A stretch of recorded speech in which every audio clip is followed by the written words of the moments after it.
Bonjour. Aujourd'hui, je vous propose un tutoriel 100% pratique qui va consister à construire un modèle des 3 états financiers de A à Z. Nous allons partir d'une feuille Excel vierge et à l'aide de quelques données qui vous seront fournies, nous allons donc construire ce modèle financier. Je vous propose de télécharger le fichier Excel en description de cette vidéo afin de pouvoir faire l'exercice en même temps que moi. Voici ce que vous allez apprendre de ce tutoriel. Premièrement, à définir des styles et formats pour optimiser l'efficacité du travail. En effet, une fois que nous aurons bien défini les styles et formats des entrées, des pourcentages, des nombres, il sera beaucoup plus aisé de construire nos modèles financiers ultérieurs. Deuxièmement, nous allons apprendre à créer, comme je vous l'ai déjà dit, nous allons apprendre à créer un modèle basique des 3 états financiers qui contient le compte de résultat, le bilan et le tableau de flux de trésorerie. Et en 3, qui est le point le plus important de ce tutoriel, c'est que nous allons comprendre les interactions dynamiques entre les 3 états financiers afin d'éviter les erreurs qui mènent au déséquilibre du bilan. En effet, une fois que vous aurez bien compris comment interagissent les 3 états financiers, vous allez avoir beaucoup moins de difficultés à équilibrer votre bilan, ce qui peut être des fois très embêtant lorsqu'on fait des projections financières. À présent, basculons sur Excel pour la suite de ce tutoriel. À présent, j'ai donc ouvert le fichier Excel qui contient les données que nous allons utiliser pour construire notre modèle financier.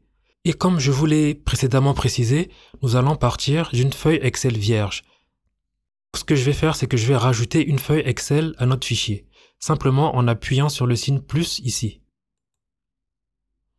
Voilà, j'ai rajouté une feuille vierge que je veux renommer, par exemple, modèle financier.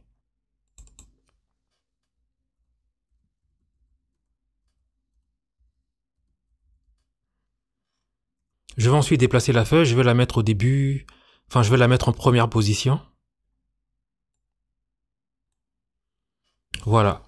Donc nous sommes dans notre feuille Excel vierge. Nous allons partir d'ici pour construire notre modèle financier. Comme je vous l'ai dit en introduction de ce tutoriel, la première étape de notre travail sera de définir les différents styles et formats de notre modèle. Pour ce faire, je vais aller dans Accueil. Je suis déjà dans Accueil. Vous voyez ici, Style de cellule. Ok. Vous venez sur Normal. On va faire un clic droit sur Normal. Ensuite, Modifier. Et ensuite, ici, nous venons sur Format. Puis, sur Nombre. Donc, la deuxième catégorie ici, Nombre. Ici, nous allons définir de quelle façon nous voulons que nos nombres apparaissent. Moi, je garde 0 décimale parce que j'ai envie d'avoir des chiffres bien arrondis. Vous pouvez mettre une décimale si vous voulez. Moi, je préfère rester sur 0 décimale. Ensuite, on va cliquer ici sur Utiliser le séparateur de milliers. Voilà, pour avoir des milliers, les chiffres en milliers qui apparaissent bien séparés. Ok. Et ensuite, on va choisir l'avant-dernier chiffre ici. Voilà. Pour que les nombres négatifs apparaissent entre parenthèses, mais de couleur noire. On va cliquer sur l'avant-dernier chiffre ici. Après, une fois que nous avons fait ceci, nous allons également aller dans Police. Ici, nous allons définir la police que nous préférons utiliser dans notre modèle. Choisissez la police qui vous convient. Ça peut être Arial ou peu importe. Moi, ce que j'aime bien utiliser, c'est Franklin Gothic Book. Franklin Gothic Book. Donc, je vais aller chercher Franklin Gothic Book. Voilà. Moi, j'aime bien utiliser cette police dans mes modèles. Donc, c'est ce que je vais prendre. Je vais garder normal. Et la taille, je vais prendre 10. Voilà. Nous avons défini l'apparence de nos nombres et de notre police. Et ensuite, on appuie sur OK. Et là, OK. Vous voyez maintenant ici qu'il y a bien Franklin Gothic Book taille 10 qui apparaît. Ensuite, nous allons faire la même chose, mais pour les pourcentages. Nous allons définir les styles des pourcentages, donc la façon dont nous voulons que nos pourcentages apparaissent dans notre modèle financier. Toujours Accueil, Style de cellule. Vous voyez en bas ici, en bas à droite, il y a pourcentage. On va faire clic droit, Modifier. Ici, nous voulons simplement que les nombres soient sélectionnés, juste ici, la première ligne, nombre. On clique sur Format. nombre. Et la dernière catégorie ici, personnalisé. Ok? Une fois qu'on est dans personnalisé, on va définir de quelle façon nous voulons que nos pourcentages apparaissent. Vous allez donc taper les caractères suivants pour définir le format des pourcentages.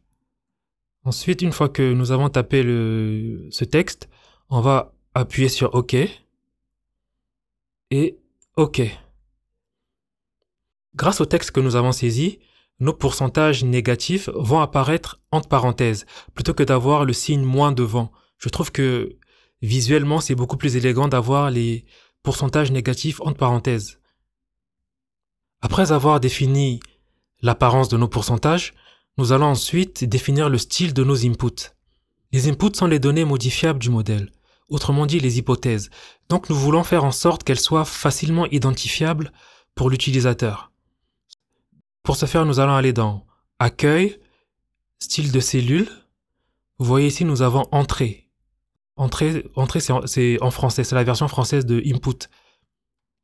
On va faire clic droit sur Entrée, Modifier, et ensuite Format. Nous allons aller dans Police. OK. Franklin Gothic Boot. Franklin Gothic Book pour moi. Vous prenez la même police que vous aviez précédemment définie. Normal, taille 10. Et voilà, on va modifier la couleur ici. Le code couleur mondialement utilisé en modélisation financière pour les inputs est le bleu. Quand vous voyez dans un modèle financier des caractères, des chiffres de couleur bleue, c'est que ce sont des hypothèses, c'est que ce sont des entrées du modèle. Donc ici, c'est pareil, nous allons choisir le bleu. Mais moi, je veux choisir un bleu particulier. Donc, je vais aller dans Haute couleur, personnaliser ici, et je vais mettre 0, 0, 255. Et bleu ici, 255. Voilà, ça va me donner ce bleu là, ce bleu qui est beaucoup plus lumineux. Ensuite, j'appuie sur OK. Et après avoir modifié la couleur ici, on va aller dans Bordure. Ok, on va mettre d'abord aucune bordure et on va mettre juste des contours ici, des contours gris, plutôt que le noir qui était au préalable. Moi, je vais mettre quelque chose de gris, quelque chose de plus léger.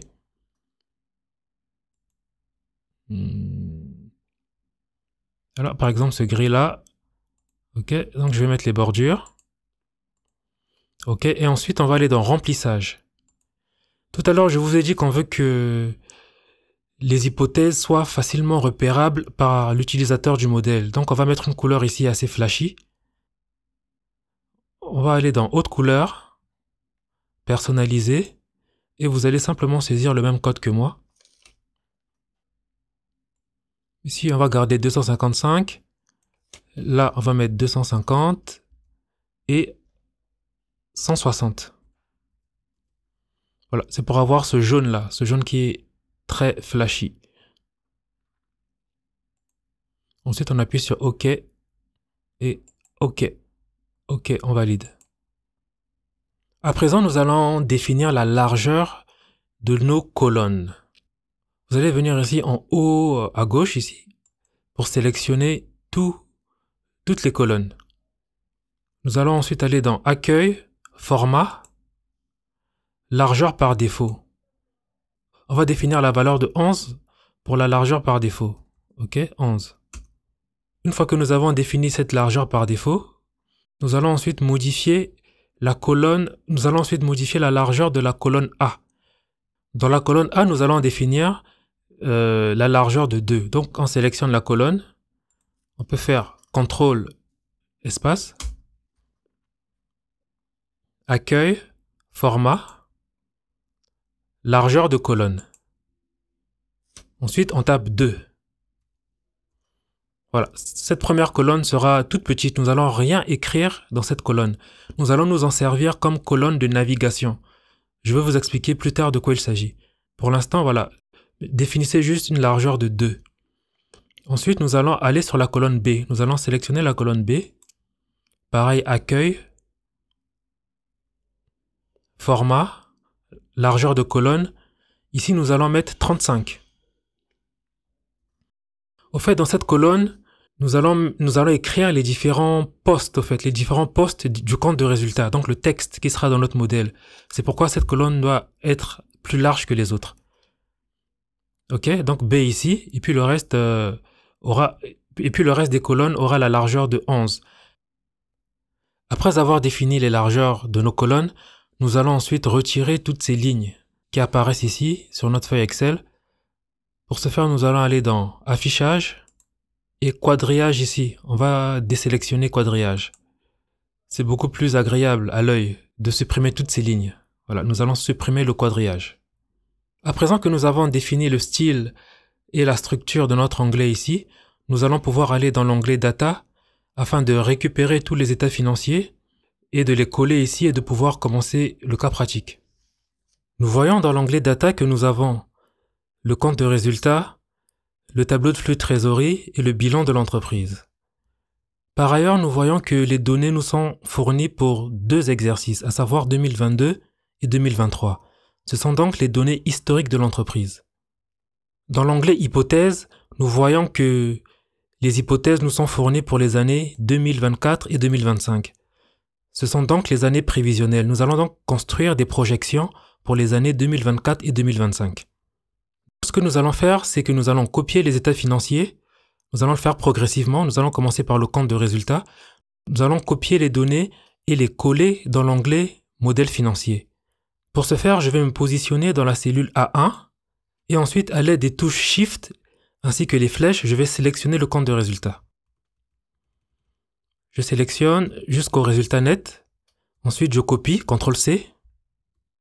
Je retourne dans l'onglet Modèle financier et je vais coller le compte de résultat dans la cellule B2. CTRL-V. Voici que j'ai donc mon compte de résultat dans l'onglet Modèle financier. Vous voyez que le compte de résultat tel que présenté n'est pas très bien structuré. Par ailleurs, nous avons uniquement des valeurs entrées en dur. Nous n'avons pas de formule. Les sous-totaux ne sont pas calculés sous forme de formule. C'est ce que nous allons faire à présent. Nous allons structurer le compte de résultat afin qu'il soit plus professionnel. La première chose que je vais faire, c'est de supprimer tous les sous-totaux et les remplacer par des formules. Ok. Résultat d'exploitation, je vais supprimer.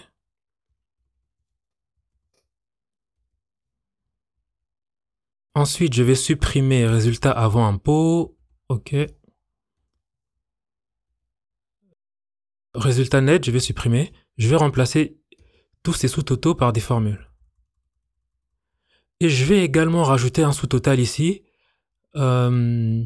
Juste avant les amortissements, je veux rajouter la marge brute. Pour ce faire, je vais sélectionner la ligne 6 et rajouter une ligne au-dessus de la ligne 6. Le raccourci pour sélectionner une ligne est le suivant. Donc vous allez maintenir la touche Shift et appuyer sur la touche Espace. Ok, j'ai donc sélectionné la ligne 6. Et ensuite, pour rajouter une ligne, le raccourci, c'est CTRL SHIFT égal. Vous voyez que j'ai rajouté une ligne. Ici, dans la ligne B6, je vais rajouter la marge brute.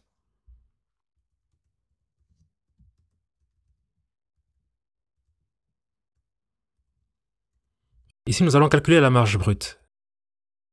Voilà les sous-totaux que nous allons calculer. Marge brute, résultat d'exploitation, résultat avant impôt et résultat net. Cependant, avant de calculer les sous-totaux, nous allons améliorer la structure de notre compte de résultat. Nous allons rajouter des lignes, mettre certaines lignes en gras et également rajouter les 2 colonnes prévisionnelles, 2024 et 2025. Nous allons commencer par rajouter les années 2024 et 2025. Ensuite, nous allons rajouter des lignes pour mieux structurer notre compte de résultat. Ce que je vais faire, je vais supprimer l'année 2023 ici et je vais plutôt mettre égal l'année 2022 plus 1. Ensuite, je vais copier cette formule dans les cellules E2 et F2. Pour ce faire, je vais appuyer sur la touche Shift et la flèche de droite, une fois, 2 fois, et ensuite appuyer sur le raccourci CTRL-D pour copier vers la droite. Vous voyez que j'ai à présent les années 2022, 2023, 2024 et 2025. Mais présenté de cette façon, l'utilisateur du modèle ne saura pas quelles sont les années historiques et quelles sont les années prévisionnelles. Pour ce faire, je vais rajouter la lettre H à 2022 et 2023, puis je vais rajouter la lettre P à 2024 et 2025. H pour historique et P pour prévisionnel. Je vais donc sélectionner les cellules C2 et F2 qui contiennent les années 2022 et 2023. Ensuite, je vais ouvrir le format de cellule. Le raccourci c'est CTRL-1 ou sinon CTRL-SHIFT-F en fonction du clavier que vous utilisez. Une fois que nous avons ouvert le format de cellule, nous allons aller dans Personnaliser. Nous allons sélectionner le 0, tout en haut ici. 0. Et nous allons juste rajouter entre guillemets H. Entre guillemets, et nous allons saisir la lettre H. H en majuscule. Et ensuite, nous fermons. Vous voyez maintenant que nous avons 2022 H. OK. Voilà, nous avons la lettre H qui s'est rajoutée à 2022 et 2023. Nous allons faire la même chose pour les années 2024 et 2025. Sauf que là, nous allons rajouter la lettre P, P pour prévisionnel. On sélectionne, on ouvre le format de cellule, on va sur Personnaliser, on sélectionne 0 et on rajoute juste à côté du 0 entre guillemets P. Et juste à côté de 0, on ouvre les guillemets, on rajoute la lettre P et on ferme les guillemets. Et ensuite, OK. Vous voyez à présent que la lettre P a été rajoutée à 2024 et 2025. À présent, ce que je vais faire, c'est que je vais rajouter plusieurs lignes pour mieux structurer le compte du résultat. Je vais mettre certains postes en gras et je vais calculer les sous-totaux. Je vais mettre un trait en dessous de la ligne 2. Pour ce faire, je vais sélectionner toutes les données qui sont dans la ligne 2 et je vais taper les raccourcis suivants. Alt L, B, B, O. Alt L, B, B, O. Pour ajouter une ligne. OK? Ou si vous préférez, vous pouvez venir dans Accueil. C'est où? Vous voyez ici, là, bordure. Et sélectionner la bordure inférieure. Et moi, j'ai préféré utiliser le raccourci Alt L B B O. Ça m'a rajouté une ligne en dessous. Puisque j'ai plusieurs lignes à rajouter, je vais utiliser la touche F4 qui sert à répéter la dernière opération. Donc, je vais me positionner aux endroits où j'aurai des lignes à rajouter et taper F4. Ici, vous voyez, je vais sélectionner frais généraux et administratifs. OK. Ensuite, F4. Voilà, ça m'a rajouté une ligne juste au-dessus de marge brute. Ensuite, je vais me positionner au niveau de la ligne 9, amortissement des immobilisations incorporelles. Je vais faire la même chose, F4. Ça m'a rajouté une ligne. Ensuite, ici, au niveau des charges d'intérêt sur emprunt, F4. Je répète simplement la dernière action. Et enfin, au niveau des intérêts minoritaires ici, je vais également rajouter une ligne. Voilà. Donc j'ai rajouté toutes les lignes dont j'ai besoin. Pour plus de clarté, je vais rajouter une ligne en dessous de chaque solde intermédiaire de gestion. Par exemple ici, je vais sélectionner toute la ligne 7 grâce à la touche Shift espace. Et je vais rajouter une ligne en dessous. CTRL Shift égal. Je vais faire pareil juste en dessous du résultat d'exploitation. Et ensuite, juste en dessous du résultat avant impôt. À présent, mon compte de résultat est un peu plus espacé. Voilà, on voit bien les soldes intermédiaires de gestion. Ensuite, j'ai laissé un espace pour que ce soit beaucoup plus lisible. À présent, je vais calculer les soldes intermédiaires de gestion. Juste une précision, vous voyez ici que j'ai mis tous les postes qui réduisent le résultat net avec un signe négatif. A contrario, les postes qui augmentent le résultat net ont un signe positif. ce qui n'est pas toujours le cas dans les états financiers.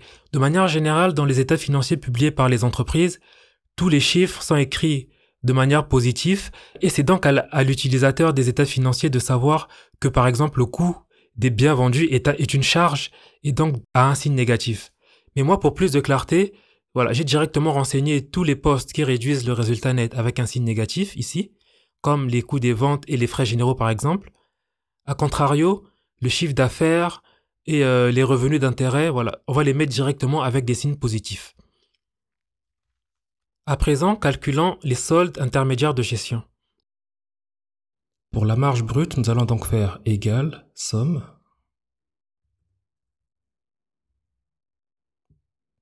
des trois postes qui sont juste au-dessus. Et on copie à droite avec CTRL D.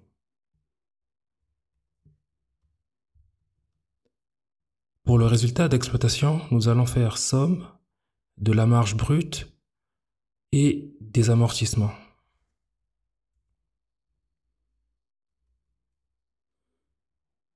Est égal à marge brute plus somme des amortissements. Et on copie à droite. C'est pareil pour le reste. Résultat avant impôt est égal au résultat d'exploitation plus la somme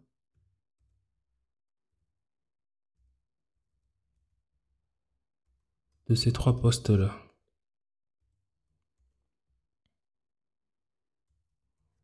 Copie à droite. Et enfin, pour terminer, le résultat net, c'est égal au résultat avant impôt plus la somme des trois derniers postes.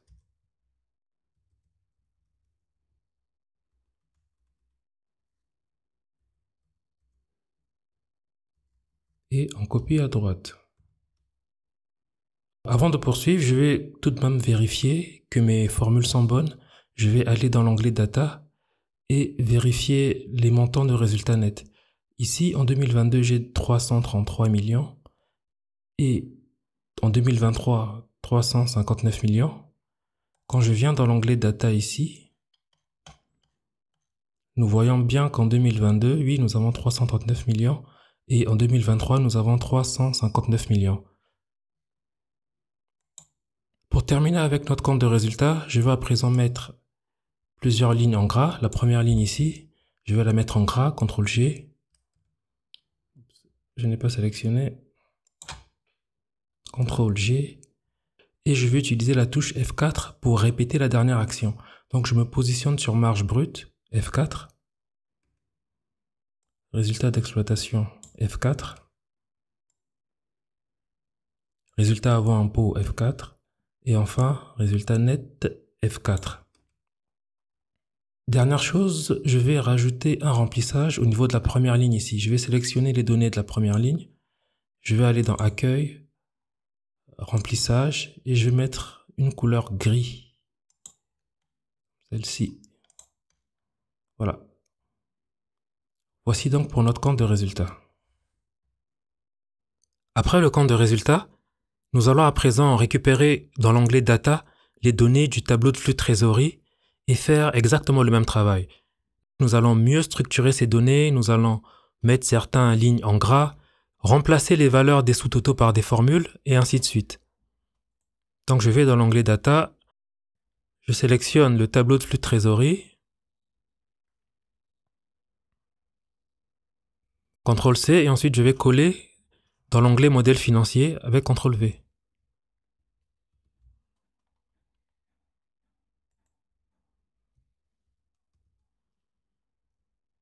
Voilà mon tableau de flux de trésorerie. Première chose à faire, c'est que je vais rajouter les années 2024 et 2025. Mais pour aller plus vite, je vais simplement copier toutes les données qui sont dans la ligne 2 ici. Je vais les copier et je vais coller le format au niveau de ma ligne 23. CTRL C pour copier. Et ensuite, on vient sur la ligne 23 ici. Vous allez dans Coller, Collage spécial et Format. Voilà. Vous voyez qu'on a bien les formats. et je vais remplacer la valeur de 2023 par la même formule, donc égale à 2022 plus 1. Et ensuite, je copie. À présent, je vais supprimer les valeurs qui sont dans les lignes qui contiennent les sous-totaux afin de les remplacer par des formules.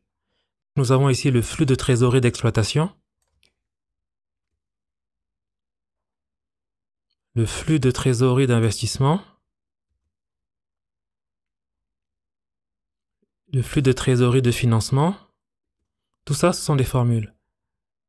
La variation de trésorerie et la trésorerie finale. Avant de calculer les sous-totaux, je vais supprimer le résultat net, les dotations aux amortissements, les intérêts minoritaires, etc. En fait, toutes ces données sont des liens directs avec le compte de résultat. Je vais les supprimer et les relier avec le compte de résultat. Donc, résultat net, je vais prendre le résultat net qui est dans le compte de résultat ici. Pareil pour les ajustements pour les charges non monétaires. Vous voyez ici amortissement des immobilisations corporelles. Je vais simplement mettre égal et récupérer la valeur qui est dans le compte de résultat, mais avec un signe négatif. Donc moins la valeur qui est dans le compte de résultat. Il en est de même pour les amortissements des immobilisations incorporelles. Je vais copier la formule vers le bas à l'aide du raccourci CTRL B. Pour la quote-part des résultats des entreprises associées, également un lien direct avec le compte de résultat, avec un signe négatif. Il en est de même pour les intérêts minoritaires. Donc je mets égal moins la valeur des intérêts minoritaires qui est dans le compte de résultat.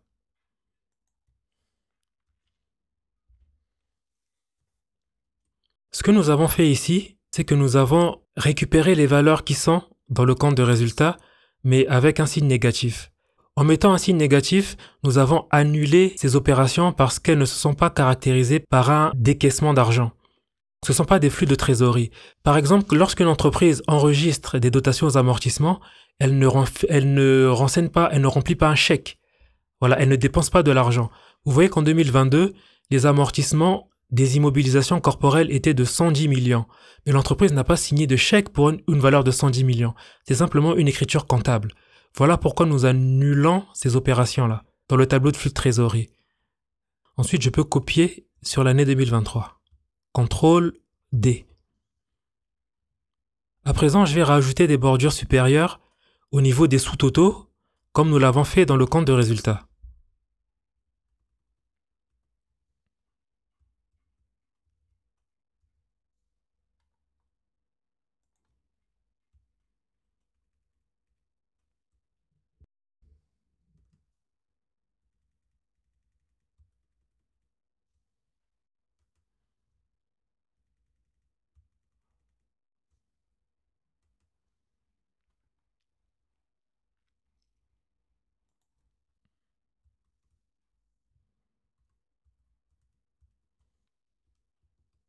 À présent, je peux calculer les sous-totaux, à savoir les flux de trésorerie d'exploitation, flux de trésorerie d'investissement, flux de trésorerie de financement, la variation de trésorerie et enfin la trésorerie finale.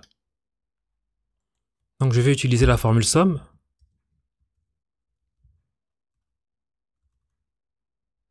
Le flux de trésorerie d'exploitation est la somme de tout ça.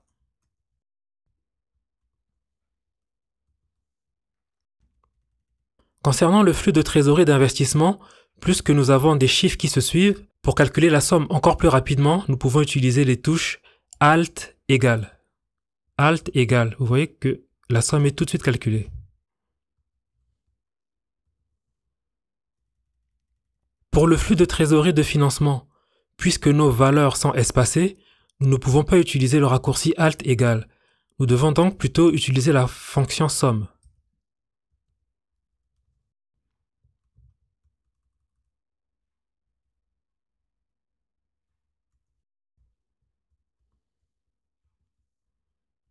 Ensuite, nous calculons la variation de trésorerie qui est égale à la somme du flux de trésorerie d'exploitation, du flux de trésorerie d'investissement et du flux de trésorerie de financement.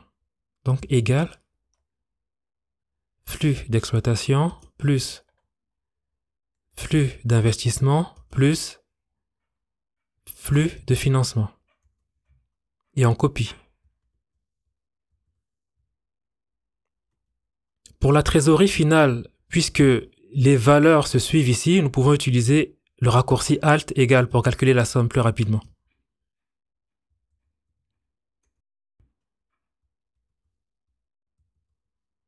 Voilà, ce que nous allons faire, c'est que nous allons vérifier que nos calculs sont bons.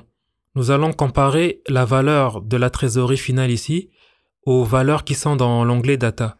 Pour 2022, nous avons moins 59 et pour 2023, nous avons 90. Voilà, ici nous voyons que nous avons moins 59 et 90, ce qui veut dire que notre tableau de flux de trésorerie est bien calculé.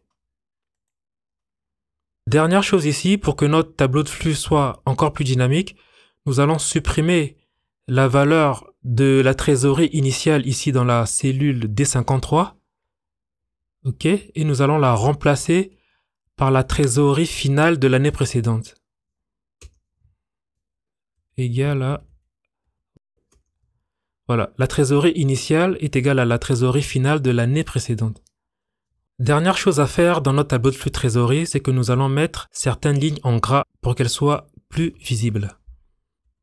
CTRL G. Les sous-totaux en gras.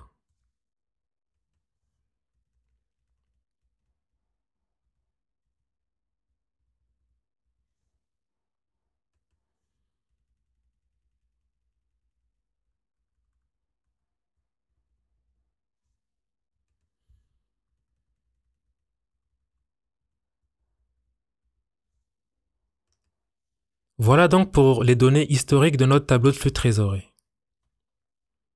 À présent, nous allons récupérer les données du bilan de l'entreprise et faire le même travail.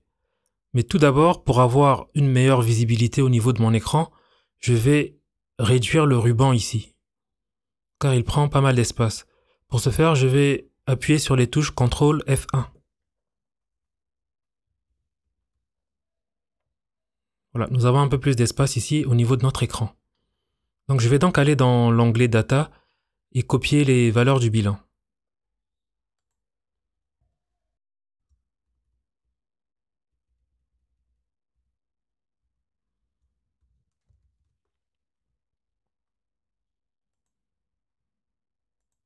Que je vais coller ici, dans le modèle financier. Pareil, au niveau de la première ligne, je pense que vous commencez à comprendre le process. On va copier le format et venir le coller ici. Cette fois-ci, je vais utiliser le raccourci pour le collage spécial. Donc Alt, L, V, G, F.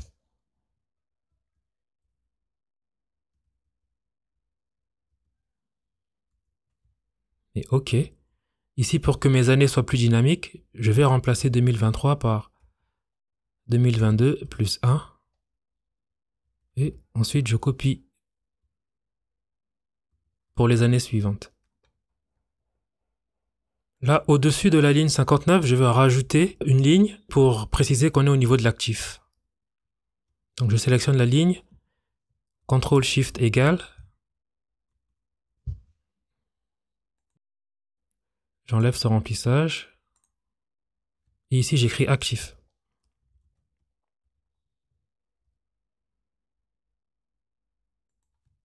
Et ici, pareil, au-dessus de la ligne 71, je vais rajouter une ligne pour les passifs et capitaux propres.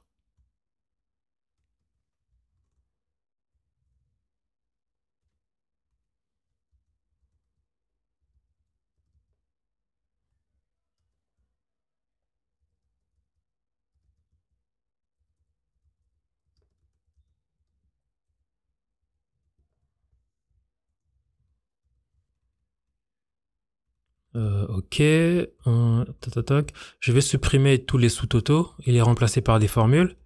Donc ici, on a total actif. Je vais supprimer. J'ai sauté quelque chose ici.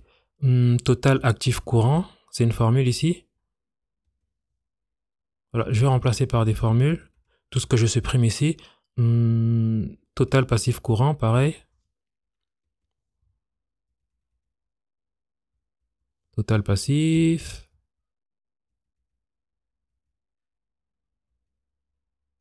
Total capitaux propres. Total passif et capitaux propres. Voilà, toutes les valeurs que j'ai supprimées seront remplacées par des formules. Ici, puisque toutes nos valeurs se suivent, je vais calculer la somme rapidement en utilisant... Non, avant de calculer les sommes, avant de calculer les sous-totaux, je vais d'abord rajouter des lignes.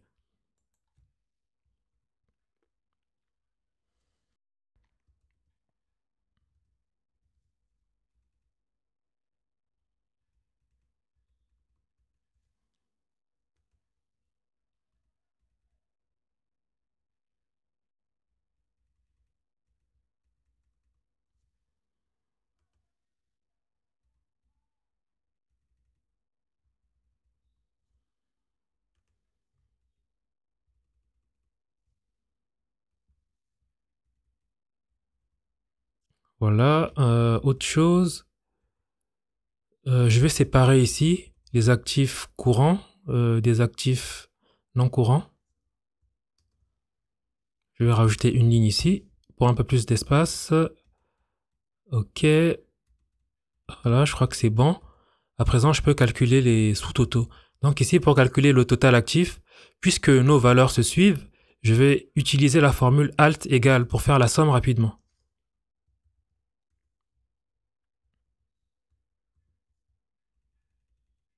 Et là, total actif sera égal au total des actifs courants plus toutes les valeurs qui sont là, les actifs non courants.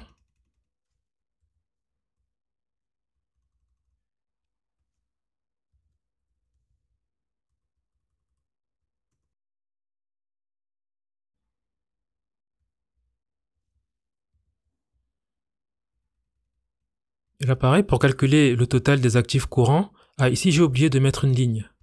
Au niveau du total au niveau du total des passifs courants. Ici, je vais rajouter une ligne.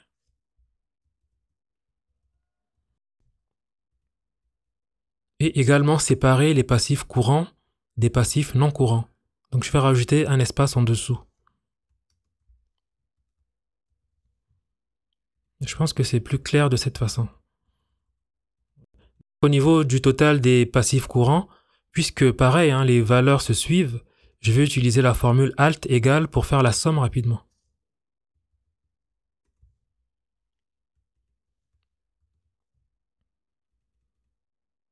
Le total passif est donc égal au total des passifs courants plus les passifs non courants. Égal passif courant plus les deux autres postes.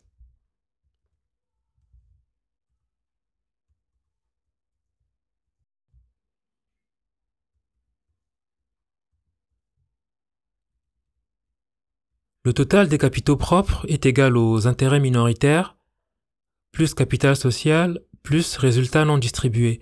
Ici également, puisque toutes les valeurs se suivent, nous allons simplement utiliser le raccourci alt égale pour faire la somme.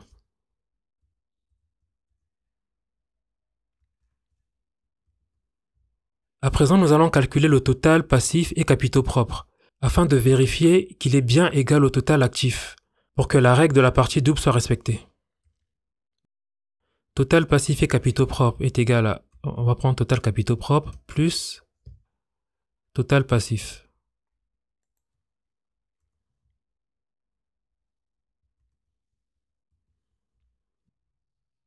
Pour terminer la construction de notre bilan, nous allons rajouter une ligne qui va calculer la différence entre le total passif et capitaux propres et le total actif. Je vais appeler cette ligne équilibre du bilan.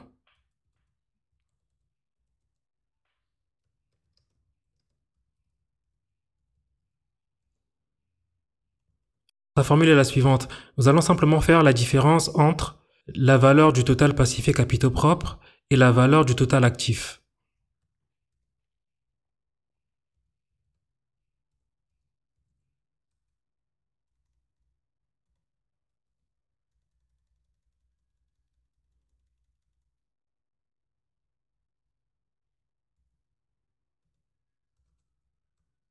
Avec cette formule, nous vérifions la règle comptable qui dit que le total actif doit être égal au total passif et capitaux propres. Mais cependant, nous utilisons la formule arrondie afin que Excel ne prenne pas en compte les tout petits arrondis. Ensuite, nous allons juste formater cette ligne-là afin que, plutôt que d'avoir des zéros ici, que nous ayons des petits tirés, que ce soit beaucoup plus discret que cela. Pour ce faire, je vais vous demander d'insérer le même code que ce que vous voyez à votre écran. Nous allons ouvrir le format des cellules, CTRL 1 ou CTRL SHIFT F en fonction du clavier que vous utilisez. On va aller dans Personnaliser et vous allez recopier le code qui s'affiche sur mon écran ici.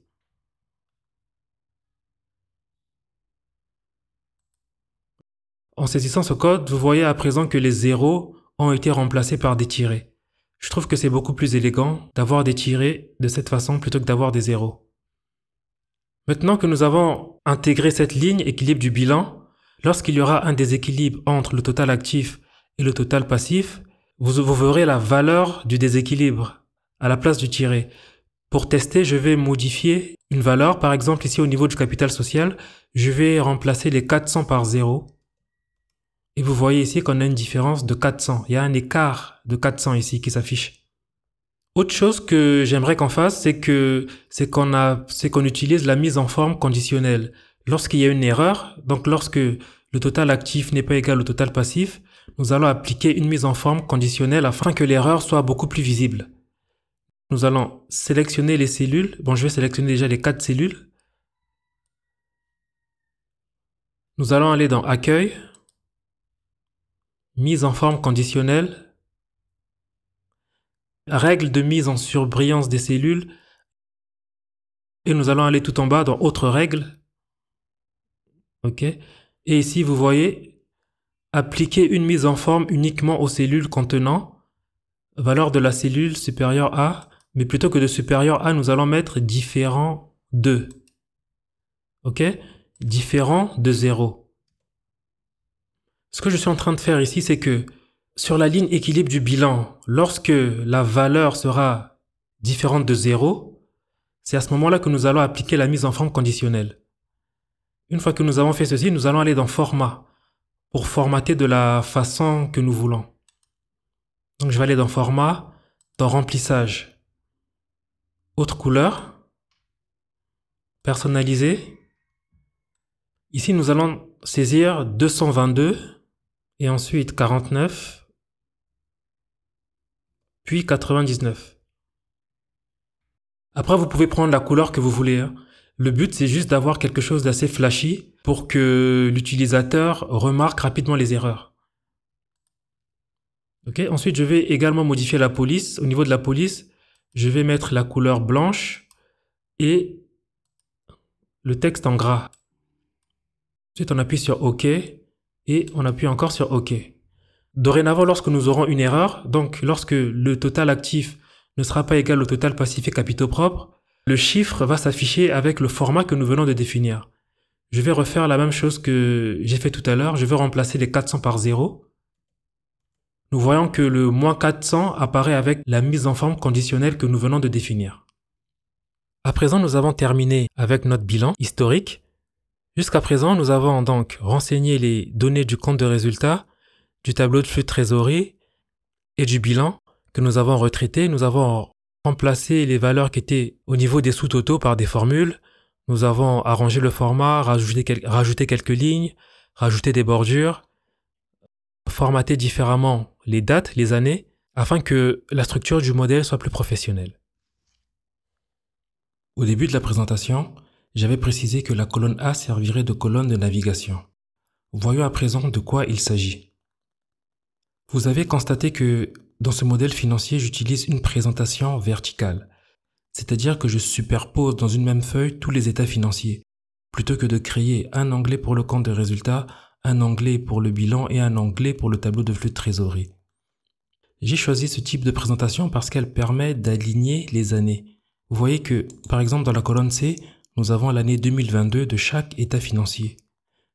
De cette façon, lorsque nous calculons les ratios, nous limitons le nombre d'erreurs, ce qui n'est pas le cas lorsque chaque état financier est dans un onglet différent.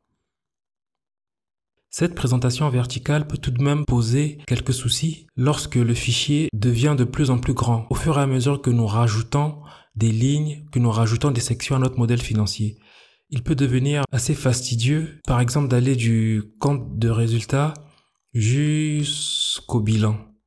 Vous voyez, en fonction du nombre de lignes présentes dans notre modèle, il peut devenir fastidieux de naviguer d'un point à un autre. Donc ce que nous allons faire pour améliorer la navigation de notre modèle, nous allons nous positionner ici dans la cellule A2. Vous allez vous positionner dans la cellule A2, appuyer sur la barre d'espace, puis entrée, espace, entrée. Nous allons faire pareil ici au niveau du tableau de flux de trésorerie, donc cellule A23, espace, entrée. Et enfin, au niveau du bilan ici, cellule A58, espace, entrée. Vous ferez la même chose au fur et à mesure que vous rajouterez des sections. Si par exemple ici on avait dans la cellule A90 une autre section avec contenant des ratios par exemple, vous serez venu ici également faire espace entrée. Maintenant que nous avons fait ceci, la navigation dans le fichier sera plus rapide. En effet, grâce aux touches CTRL et flèche du bas, je peux à présent aller plus rapidement d'une section à une autre. Pour ce faire, je vais me positionner dans la cellule A2 et appuyer sur la touche CTRL et flèche du bas. Vous voyez que je suis directement allé sur le tableau de flux de trésorerie.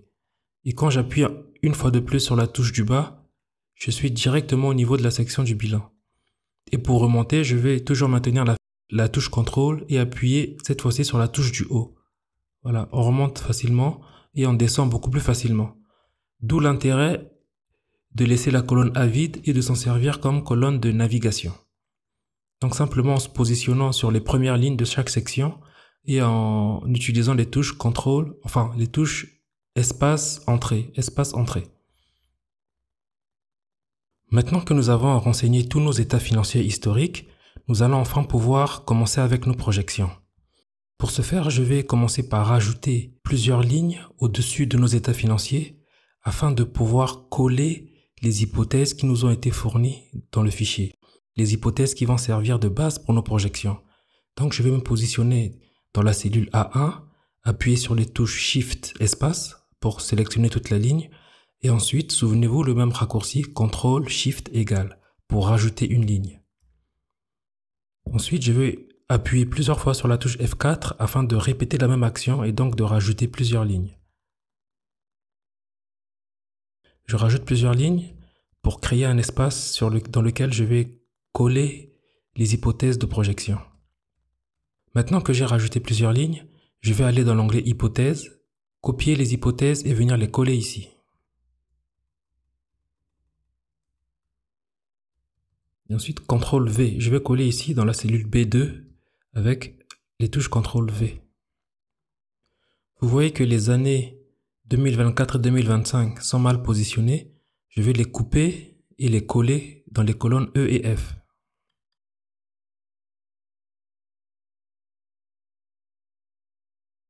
CTRL X pour couper. Je me positionne dans la cellule E2 et CTRL V pour coller. J'avais rajouté plusieurs lignes que nécessaire, je vais donc en supprimer plusieurs. En dessous ici, voilà. Une fois que vous sélectionnez les lignes à supprimer, vous pouvez appuyer sur CTRL- pour retirer ces lignes.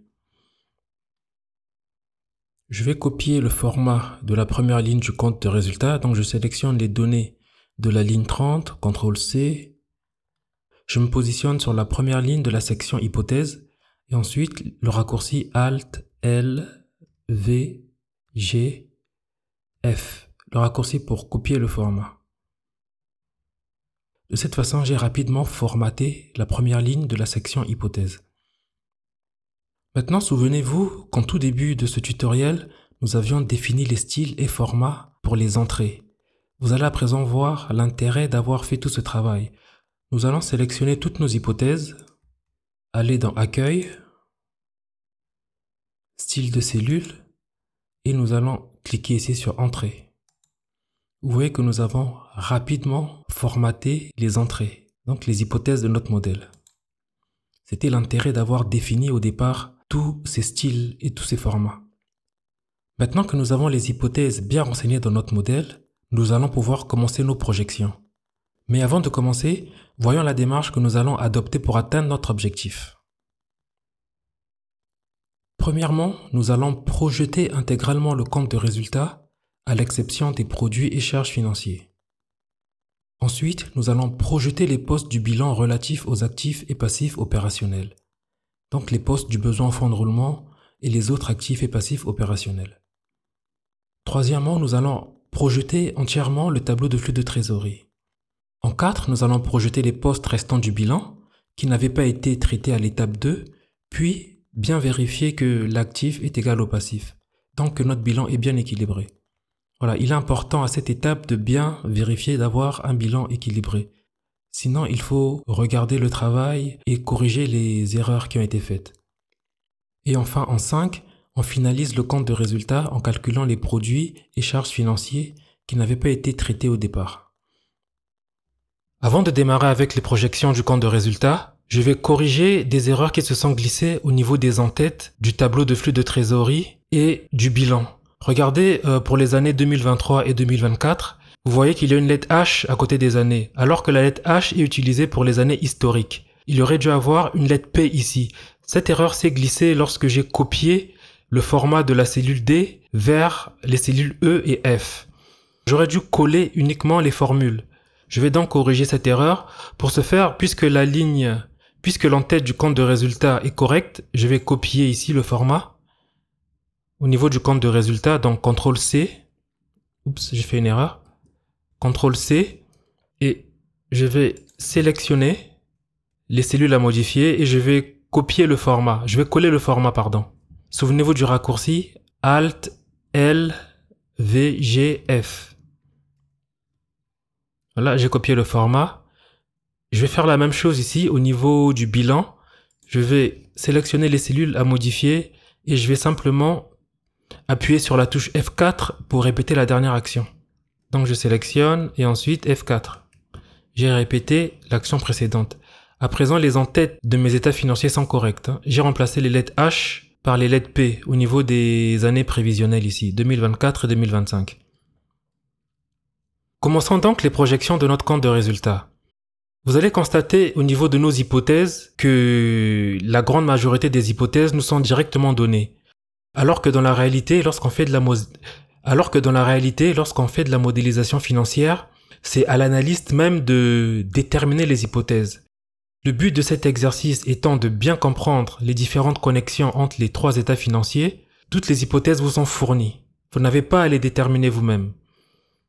C'est donc parti pour les projections de notre compte de résultat. Nous allons commencer par le chiffre d'affaires. Je me positionne dans la cellule E31. Pour calculer le chiffre d'affaires, la formule est la suivante. Est égal à, on prend la valeur de l'année précédente qu'on multiplie par 1 plus le taux de croissance prévisionnel. Et si je remonte, vous voyez que j'ai la croissance du chiffre d'affaires ici. Dans la cellule E4, voilà, je ferme la parenthèse et OK. Et ensuite, je colle sur l'année précédente. CTRL D. Pour le coût des biens vendus ici, lorsque vous regardez nos hypothèses, coût des biens vendus est en pourcentage du chiffre d'affaires. Ce qui veut dire que je vais multiplier ce pourcentage par le chiffre d'affaires afin d'avoir le coût des biens vendus prévisionnel. Est égal à, je mets moins pour avoir la charge en négatif, au chiffre d'affaires multiplié par pourcentage ici. OK. Pour les frais généraux et administratifs, c'est le même principe. Nous avons le pourcentage prévisionnel qui nous a été fourni en hypothèse. Donc je vais faire égal à moins le chiffre d'affaires multiplié par le pourcentage ici, 30%. OK. Ensuite, la marge brute, le sous-total est déjà calculé. Je vais juste copier cette formule. CTRL D. Ensuite, nous avons les amortissements des immobilisations corporelles. Vous voyez, dans nos hypothèses, le montant nous a déjà été donné. On va donc juste récupérer ce montant qui est égal à moins. On récupère le montant au niveau des hypothèses. Pareil pour les amortissements des immobilisations incorporelles. Je vais copier la valeur vers le bas, CTRL B, pour récupérer la valeur qui était au niveau des hypothèses, et je vais coller vers la droite, CTRL D. Je vais remettre ma bordure, Alt L, BB, O. J'aurais dû uniquement copier les formules. Pour le sous-total, je copie la formule, CTRL D. J'ai ainsi mon résultat d'exploitation sur toute la période. Tout à l'heure, nous avons dit que nous allons projeter tout le compte de résultat, sauf les revenus d'intérêt et les charges financières. Ces trois lignes, je vais les garder pour la fin. Je vais les mettre en jaune pour ne pas les oublier. Ok. Le résultat avant impôt, je peux copier la formule vers la droite. Ensuite, impôt sur les bénéfices. Pour avoir le montant des impôts sur les bénéfices, nous allons prendre le résultat avant impôt que nous allons multiplier par le taux d'imposition effectif qui nous a été fourni en hypothèse.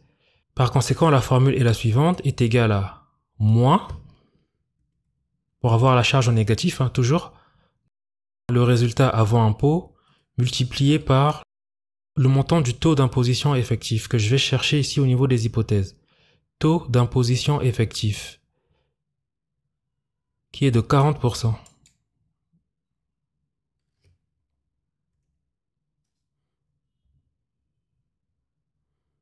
Ensuite, je copie. Pour la quote-part des résultats dans les entreprises associées, le montant nous est fourni au niveau des hypothèses. Je vais le récupérer. Donc, je mets égal à voilà la valeur qui est fournie en hypothèse. Et je copie à droite. Pour les intérêts minoritaires, un pourcentage nous a été donné en hypothèse. Nous voyons que les intérêts minoritaires représentent 10%. Donc 10%, c'est du résultat. Pour estimer le montant des intérêts minoritaires, nous allons faire est égal à moins somme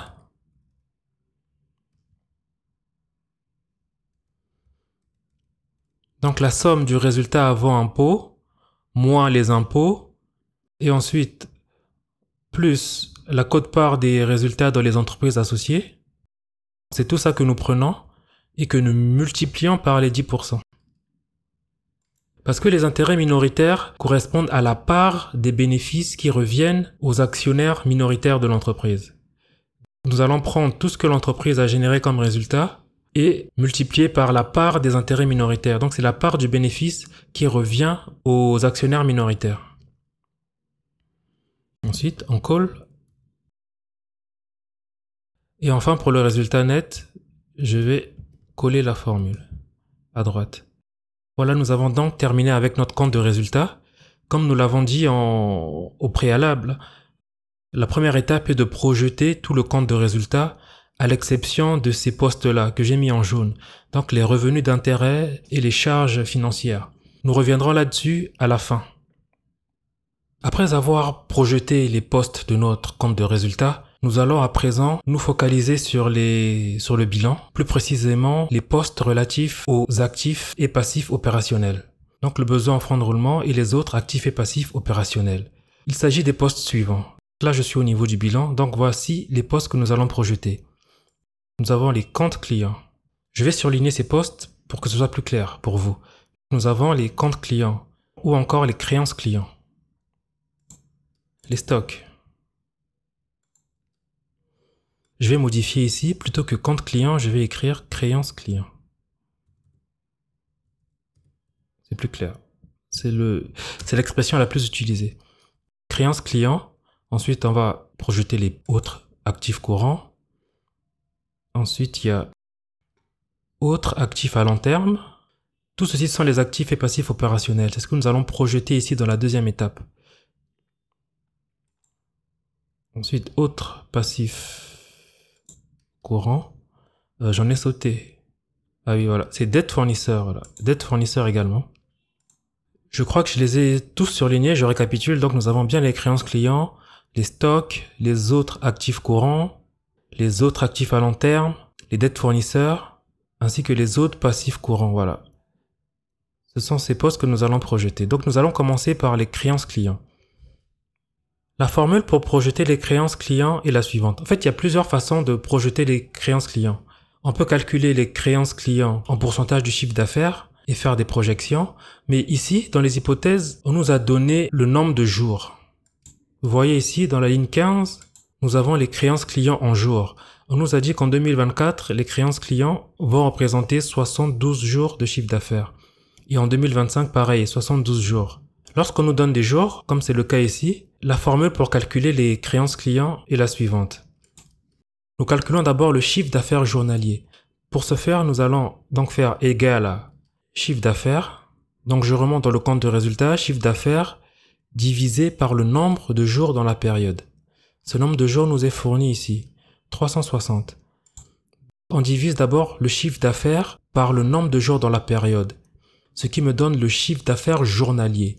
Et ensuite, je multiplie ce chiffre d'affaires journalier par les créances clients en jours. Ici, puisque les créances clients représentent 72 jours de chiffre d'affaires, en multipliant les 72 jours par le chiffre d'affaires journalier, j'ai donc le montant des créances clients, ce qui me donne ici 695. Donc je récapitule. Pour obtenir le montant des créances clients prévisionnelles, on divise d'abord le chiffre d'affaires par le nombre de jours dans la période. Ici, j'ai divisé le chiffre d'affaires par 360, ce qui me donne le chiffre d'affaires journalier. Et ensuite, je multiplie par les créances clients en nombre de jours. C'est ce qui me donne les 695. Ensuite, je colle à droite. Pour le calcul des stocks, c'est la même chose que pour les créances clients, à la différence qu'on va utiliser le coût des biens vendus plutôt que le chiffre d'affaires. Ce qu'on va faire, nous allons calculer le coût des biens vendus journaliers qu'on va multiplier par le délai moyen de stockage qui nous a été fourni en hypothèse. Donc est égal à, je vais mettre moins, parce que la valeur du coût des biens vendus dans le compte des résultats est négative. Donc je mets moins pour avoir un chiffre positif ici. Je remonte au niveau du compte de résultats. Ici je prends le coût des biens vendus que je divise par le nombre de jours dans la période, 360 ici. Là j'ai le coût des biens vendus mais journaliers. Et ensuite, je multiplie par le délai moyen de stockage qui nous était fourni en hypothèse ici, dans la ligne 16, donc les stocks en nombre de jours. Ce qui me donne 434 en 2024. Et je copie et je colle pour l'année 2025. Pour les autres actifs courants, nous allons récupérer la valeur qui nous a été fournie en hypothèse.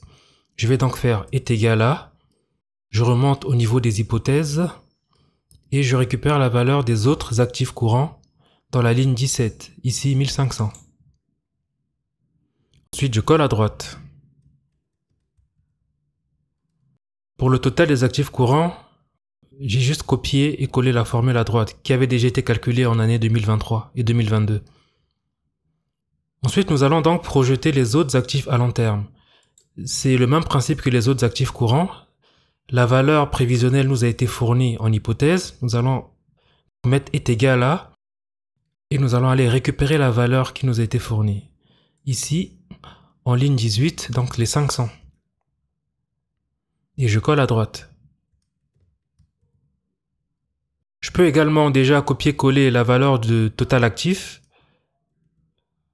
CTRL D.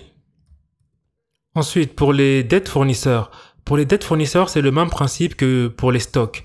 Nous allons calculer le coût des biens vendus journaliers que nous allons multiplier par les dettes fournisseurs en nombre de jours.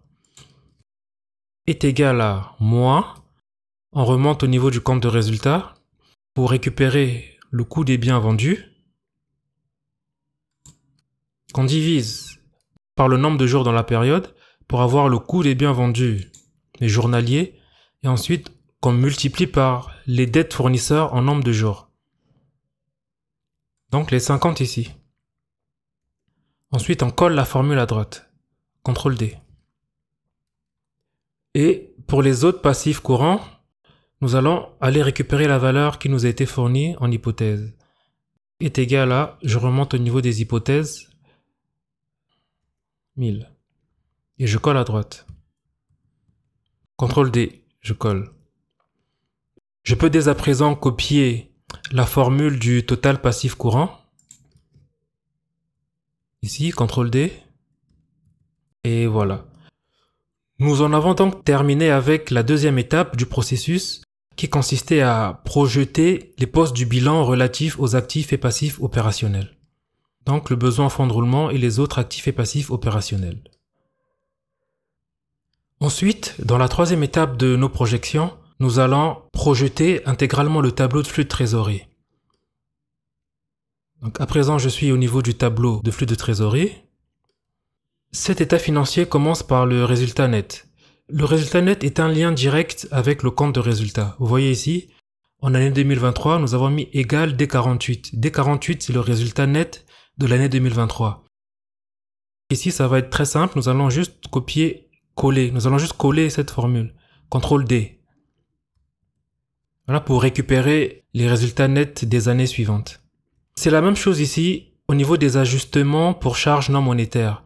Nous avons les amortissements, la quote-part des résultats dans les entreprises associées et les intérêts minoritaires. Lorsque nous avons collecté les données historiques, nous avons déjà établi, vous voyez, des liens directs avec le compte de résultat, mais avec un signe négatif, car elle ne se manifeste pas par des sorties de cash. Lorsque par exemple une entreprise enregistre des amortissements dans le compte de résultat, il n'y a aucun décaissement d'argent. C'est la raison pour laquelle nous annulons cette opération dans le tableau de flux de trésorerie. Donc nous mettons moins la valeur qui est dans le compte du résultat. C'est la même chose pour la quote-part des résultats dans les entreprises associées. C'est la part des bénéfices de cette entreprise-là au sein des entreprises où elle est actionnaire minoritaire. Donc ici c'est la même chose. Vous voyez, l'entreprise ici n'avait pas reçu 25 millions en cash.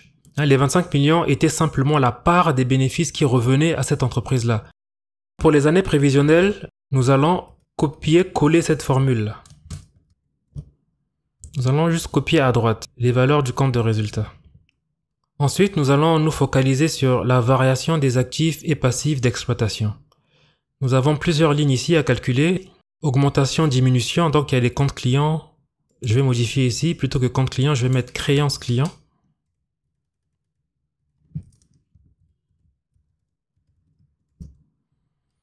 Voilà, créance client, les stocks, les autres actifs courants, les dettes fournisseurs, les autres passifs courants, les autres actifs à long terme et les autres passifs à long terme. Souvenez-vous que c'est ce que nous venons de faire tout à l'heure au niveau du bilan. Ce sont les postes du bilan relatifs aux actifs et passifs opérationnels. Nous avons déjà projeté ces postes au niveau du bilan. Ce que nous allons faire ici, dans cette section, c'est que nous allons calculer les variations. Comment cela fonctionne? Le calcul des variations se passe de la manière suivante. Pour les postes de l'actif, nous prenons la valeur de l'année dernière moins la valeur de l'année actuelle. A contrario, pour les postes du passif, nous prenons la valeur de l'année actuelle moins la valeur de l'année dernière. Voyons à présent comment cela fonctionne. Pour les créances clients, je veux calculer la variation des créances clients pour l'année 2024. Je vais donc prendre au niveau du bilan la valeur de l'année 2023 moins la valeur de l'année 2024. Donc ici, c'est égal à... Je descends au niveau du bilan. Je vais prendre les créances clients. Ici, créances clients. Mais je vais prendre la valeur de 2023 moins la valeur de 2024. C'est de cette façon qu'on calcule la variation pour les postes de l'actif. Ok. Vous voyez qu'il y a une diminution de trésorerie de 33. Ce qui est logique. Ici, on voit que les créances clients ont augmenté. Quand les créances clients augmentent, ça veut dire que l'entreprise fait de plus en plus de crédits à ses clients. Donc, l'entreprise produit des marchandises, investit de l'argent dans des marchandises qu'elle vend à crédit à ses clients. Plus que le poste des créances clients augmente, ça veut dire que l'entreprise a en quelque sorte sa trésorerie qui est gelée. C'est pour cela que ça s'impacte par une diminution de trésorerie ici dans le tableau de flux de trésorerie, ce qui est logique. Pour les stocks, c'est le même principe. Ici, la variation est égale à... Je vais prendre la valeur de 2023, donc de l'année précédente. La valeur des stocks ici, au bilan. Moins la valeur de 2024. Ici, pareil, on voit que les stocks sont passés de 413 à 434, donc ils ont augmenté. Logiquement, dans le tableau de flux de trésorerie, cela doit s'impacter par une diminution de trésorerie, donc un flux de trésorerie négatif. C'est pourquoi nous avons ici moins 21. Ensuite, pour la diminution des autres actifs courants, on est toujours au niveau de l'actif, c'est la même chose. On va prendre la valeur de 2023, donc autres actifs courants, moins la valeur de 2024. Puisque ce poste de l'actif a augmenté, ça va également se manifester par une diminution de trésorerie. Ensuite, nous passons au niveau du passif. Augmentation, diminution des dettes fournisseurs. Ici, nous allons prendre donc la valeur de 2024 moins la valeur de l'année précédente, donc de 2023. Je viens au niveau du bilan, je recherche les dettes fournisseurs, je prends la valeur de 2024 moins la valeur de 2023. Ici, nous voyons entre 2023 et 2024 que les dettes fournisseurs ont augmenté, ce qui doit s'impacter par une trésorerie positive. Puisque là, c'est le contraire que de ce qu'on voit tout à l'heure. Ici, ce sont les fournisseurs de l'entreprise qui font de plus en plus de crédits à l'entreprise. Donc, ça se caractérise par une entrée d'argent. Ensuite, pour la variation des autres passifs courants, on va prendre la valeur de 2024, autres passifs courants, elle est ici, moins la valeur de 2023. OK. Ensuite, nous avons augmentation-diminution des autres actifs à long terme. Est égal à...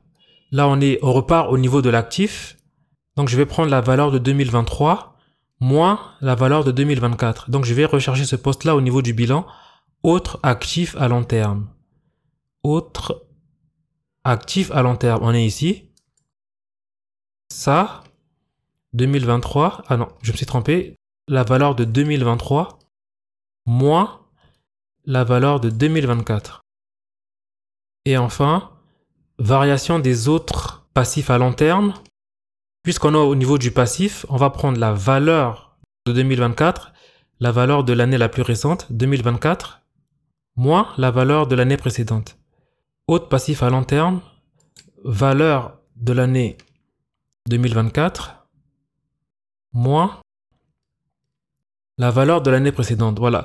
Je me suis rendu compte que je n'avais pas projeté ce poste-là, donc je vais corriger tout de suite. Autre passif à long terme. Mais je calcule déjà la variation. Je colle à droite.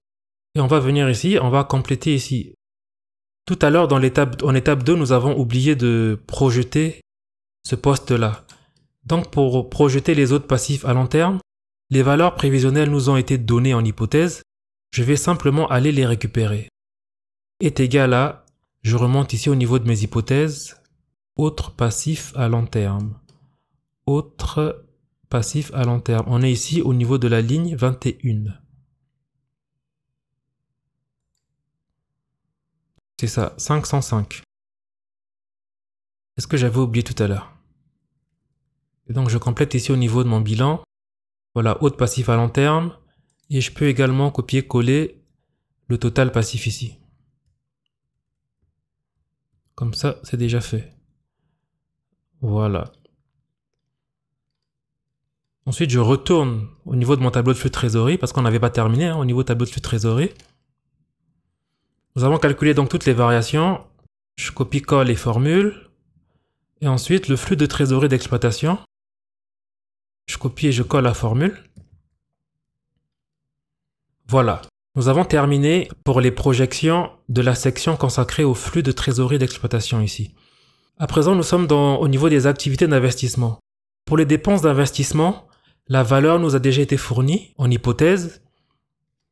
Ce que nous allons faire donc est égal à moins. On va récupérer la valeur là-haut au niveau des hypothèses. Dépenses d'investissement ici, entre parenthèses CAPEX, pour Capital Expenditure. Ensuite, dividendes reçus des entreprises associées. Ce sont les dividendes que l'entreprise reçoit des entreprises dans lesquelles elle est actionnaire minoritaire. est égal à, je vais récupérer la valeur qui nous a été fournie en hypothèse. Elle est ici. Dividende reçu des affiliés. Ligne 24 ici.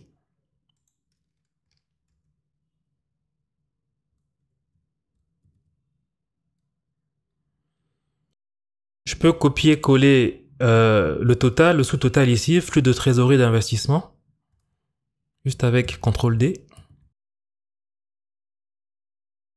Ensuite, nous avons émission, remboursement d'emprunt. Ici, c'est pareil. Les hypothèses nous ont été fournies. Nous allons juste aller les récupérer. On met moins, remboursement d'emprunt. Ici, ligne 27, remboursement d'emprunt.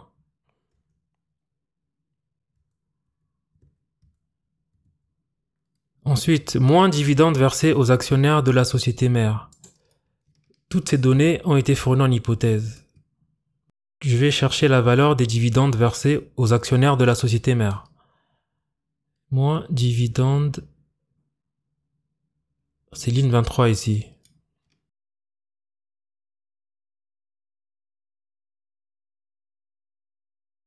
Donc vous voyez bien la distinction. Ici, les dividendes versés aux actionnaires de la société mère.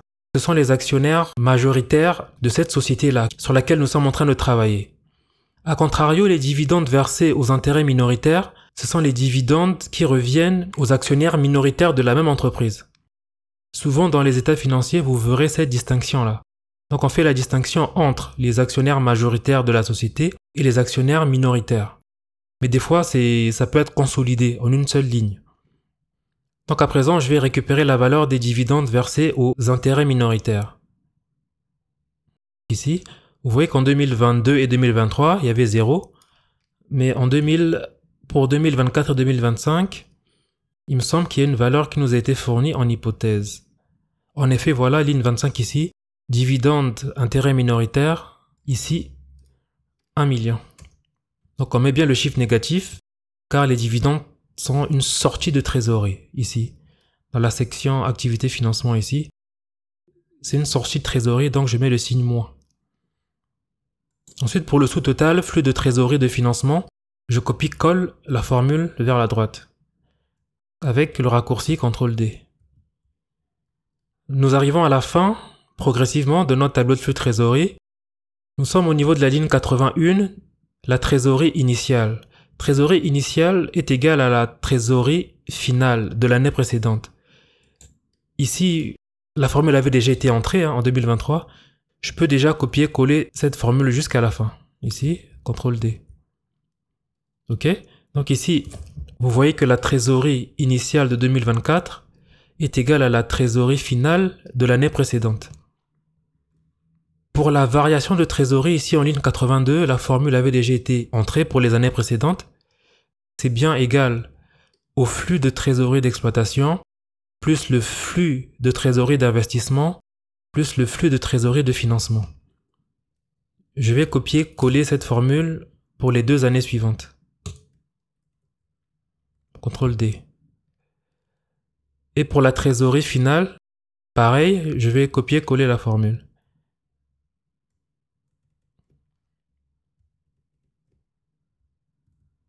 Voilà, nous avons donc terminé avec les projections de notre tableau de flux de trésorerie. Les montants de trésorerie ici ne sont pas réalistes, ne sont pas encore réalistes parce que nous n'avons pas fini de compléter notre bilan. Lorsque nous allons terminer avec les projections de notre bilan, ces valeurs de trésorerie initiale, trésorerie finale seront mises à jour. Juste avant de finaliser le bilan de l'entreprise, je constate qu'il y a un poste que nous n'avons pas connecté dans le tableau de flux de trésorerie. Au niveau de la ligne 76, vous voyez que nous avons émission, rachat d'actions. Donc ici, nous devons également aller récupérer les hypothèses fournies. Donc, émission, rachat d'actions, ligne 26, là-haut. Voilà, nous devons également connecter ces valeurs-là. Même s'il y a 0, nous devons connecter. Il est important de bien connecter chacune des valeurs, même celles qui contiennent 0 ici, comme les émissions et rachats d'actions. De cette façon, nous pouvons tester des différentes hypothèses et le modèle se mettra automatiquement à jour. Je peux remplacer le 0 par n'importe quelle valeur et le modèle se mettra automatiquement à jour. C'est pourquoi il est important de bien connecter chacune des hypothèses au modèle. À présent, nous allons pouvoir finaliser avec notre bilan. Souvenez-vous que tout à l'heure, nous avons uniquement projeté les postes du bilan relatifs aux actifs et passifs opérationnels. Donc, il reste encore plusieurs postes à projeter. Les voici, je vais les mettre en jaune. Nous avons trésorerie et équivalent de trésorerie. Nous avons les immobilisations corporelles, incorporelles, les investissements. C'est ce qu'il nous reste à projeter. Nous avons la ligne de crédit renouvelable. Nous avons les emprunts. Et toute cette section consacrée aux capitaux propres. C'est ce qu'il nous reste à projeter pour finaliser notre modèle. Souvent, les problèmes de déséquilibre de bilan, lorsque nous faisons des projections financières, surgissent parce que nous ne comprenons pas bien comment fonctionnent les états financiers. Ce qu'il faut bien comprendre, c'est que pour projeter chacun des postes que j'ai surlignés ici dans le bilan, nous allons utiliser un seul poste du tableau de flux de trésorerie.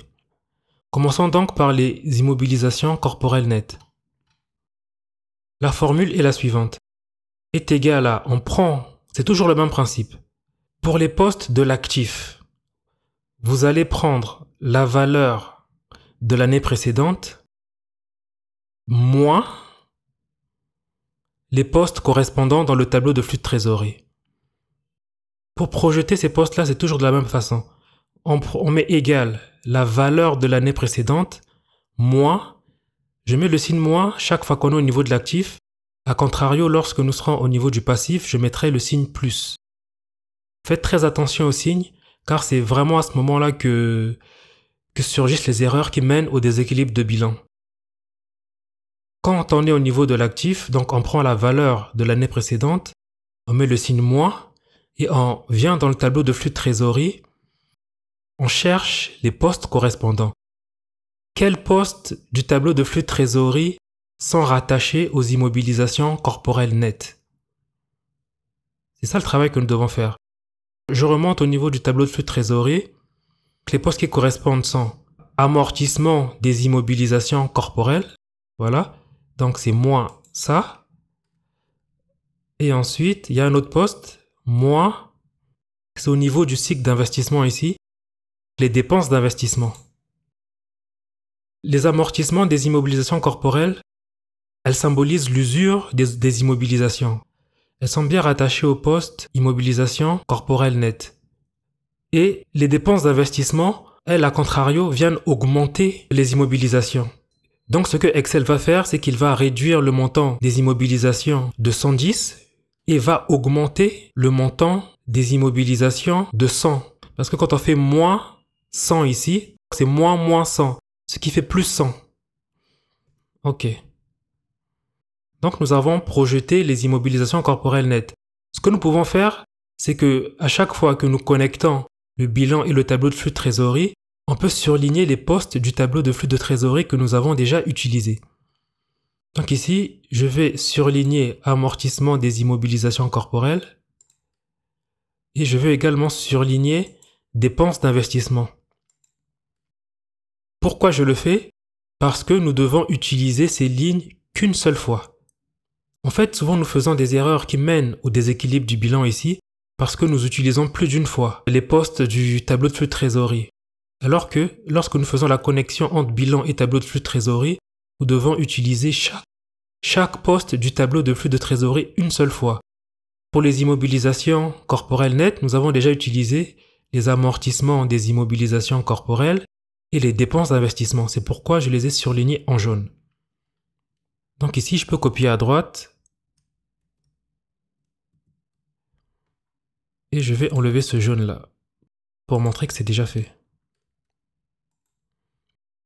Pour les immobilisations incorporelles, c'est le même principe que pour les immobilisations corporelles nettes. Nous prenons la valeur de l'année précédente moins, on va chercher le poste correspondant dans le tableau de flux de trésorerie. Ici, il y en a un seul, c'est celui-ci en ligne 56, amortissement des immobilisations incorporelles. Et on valide. Je copie à droite, CTRL D. Ensuite, je vais surligner dans le tableau de flux de trésorerie les amortissements des immobilisations incorporelles. car je l'ai déjà utilisé. Ce qui veut dire que je ne dois plus l'utiliser jusqu'à la fin de mes projections. Nous avons projeté les immobilisations incorporelles. Je peux enlever la couleur jaune. Ensuite, nous avons les investissements. Ici, ce sont les investissements que cette entreprise réalise dans d'autres entreprises. En général, c'est entre 20 et 50%, pas plus. Pour calculer ces investissements, c'est le même principe. Est égal à la valeur de l'année précédente, moins, parce qu'on est toujours au niveau de l'actif, on utilise le signe moins. Et ensuite, on va dans le tableau de flux de trésorerie chercher les postes correspondants.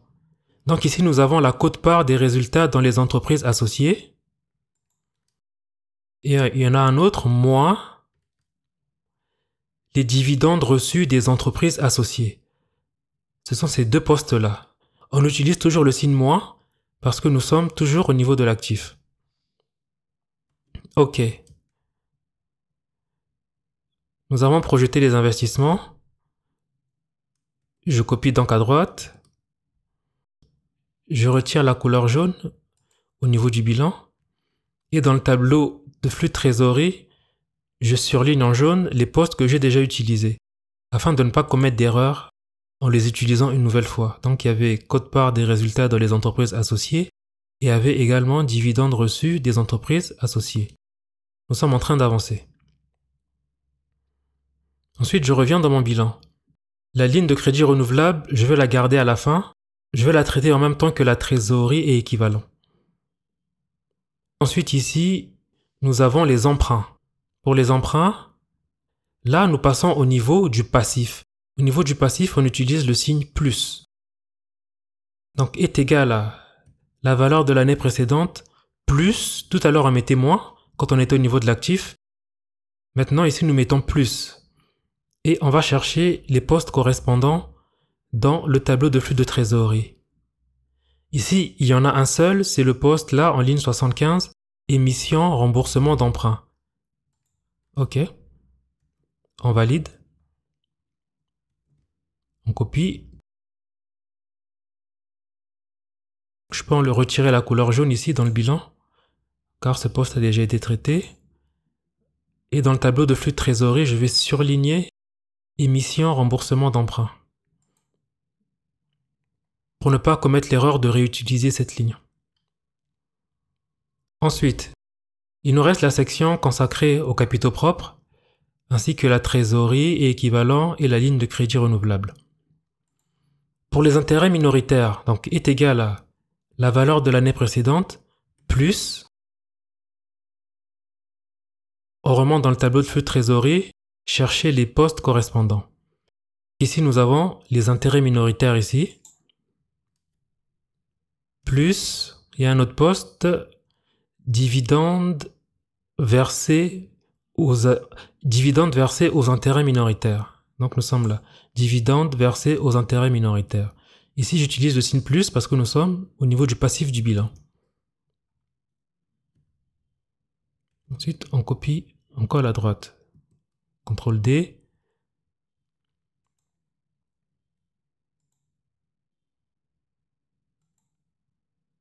Pour le capital social, même principe, on prend la valeur de l'année précédente, plus, on va chercher dans le tableau de flux de trésorerie.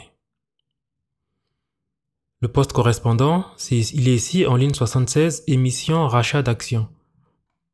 Donc plus, ici.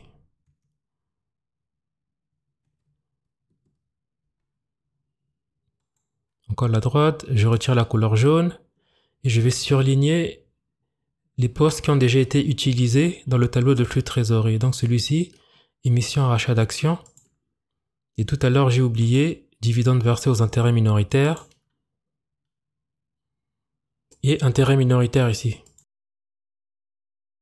Je peux surligner en jaune tous les postes contenus dans la section ici, variation des actifs et passifs d'exploitation, parce qu'ils sont déjà reliés au poste du bilan. C'est ce que nous avons fait au début du bilan. Créances clients, stock, autres actifs courants, etc. Ils sont déjà connectés à ces postes-là. Donc nous allons plus les réutiliser. Je reviens au niveau de mon bilan. Il nous reste ici les résultats non distribués. Donc est égal à valeur de l'année précédente plus. Je regarde les postes correspondants dans le tableau de flux de trésorerie. Nous avons le résultat net plus les dividendes versés aux actionnaires de la société mère.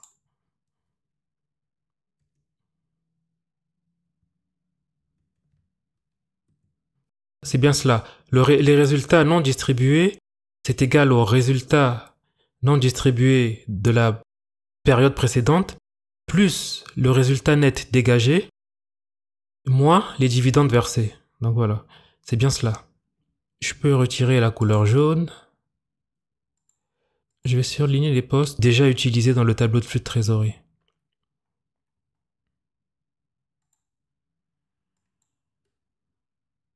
Nous avons à présent utilisé tous les postes du tableau de flux de trésorerie à l'exception de la trésorerie finale. La trésorerie finale ici est à relier au niveau de la trésorerie et équivalent, au niveau du bilan. Normalement, nous faisons juste est égal à trésorerie finale. Donc le poste ici en ligne 88, trésorerie et équivalent, est égal à la trésorerie finale.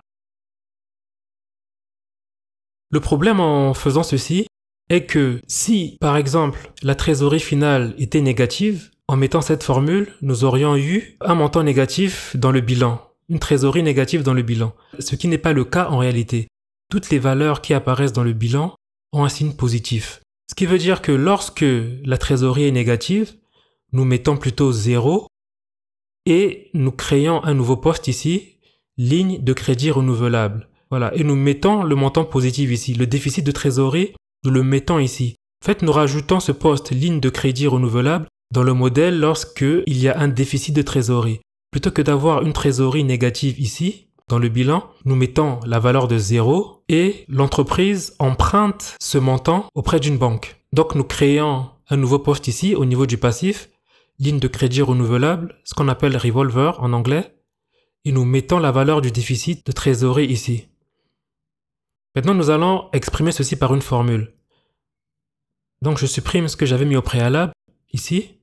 Plutôt que de mettre directement trésorerie et équivalent est égal à trésorerie finale du tableau de flux de trésorerie, je vais mettre est égal à max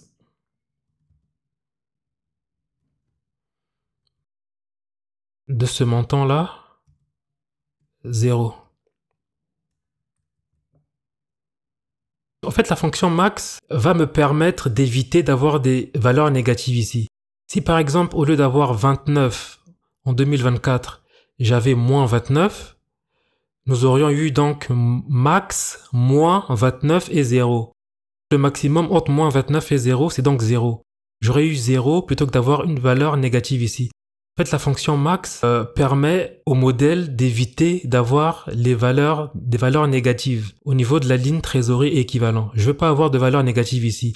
Quand la trésorerie est négative, je veux avoir la valeur de 0 et plutôt prendre cette valeur négative et la mettre en positif au niveau de la ligne de crédit renouvelable. Il nous reste un poste du bilan, c'est la ligne de crédit renouvelable.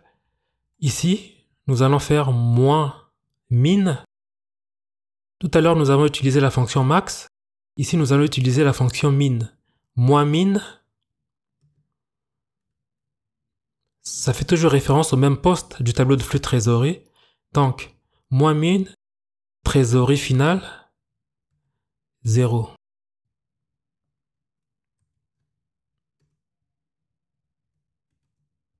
Qu'est-ce que cette formule veut dire?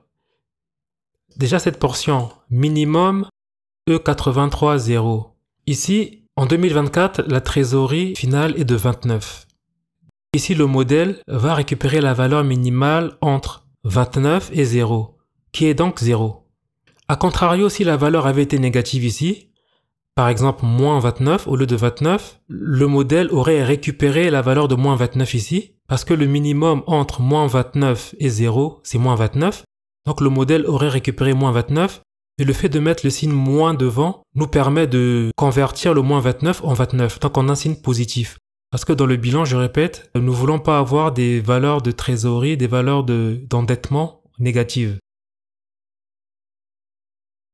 Et ensuite, je colle à droite. Nous avons donc terminé avec notre modèle. Sauf erreur de ma part, nous avons renseigné tous les postes et à présent, nous allons vérifier si l'équilibre du bilan est toujours respecté. Suspense. Je vais copier-coller le poste équilibre du bilan et voir si notre bilan est bien équilibré. Voilà, super. Vous voyez ici que j'ai toujours les valeurs de 0 ici, donc notre bilan est bel et bien équilibré. Ce qui veut dire que nous avons bien connecté chaque poste du tableau de flux de trésorerie avec les postes du bilan. Nous sommes quasiment à la fin de notre travail. Il nous reste encore 3 postes à projeter ici. Souvenez-vous, lorsqu'au tout début des projections, nous avons projeté le compte de résultat, nous avions laissé les postes relatifs aux revenus d'intérêt et aux frais financiers, et que nous devions les traiter à la fin, après avoir projeté le tableau de flux de trésorerie et le bilan. C'est ce que nous avons fait. Donc nous avons projeté tout le tableau de flux de trésorerie, nous avons terminé le bilan, nous avons vérifié que le bilan est bien équilibré, et à partir de ce moment-là, nous pouvons calculer les revenus d'intérêt et les charges d'intérêt. Les revenus d'intérêt, ce sont les revenus que l'entreprise gagne sur ses placements, donc sur sa trésorerie. Ce que nous faisons ici est égal à, on prend le taux de rémunération de ces placements, nous cherchons l'hypothèse ici qui nous a été fournie, voilà, intérêt excédent de trésorerie, en ligne 9 ici, donc 1%, que nous allons multiplier par le solde de trésorerie de l'année précédente. Faites bien attention à ceci.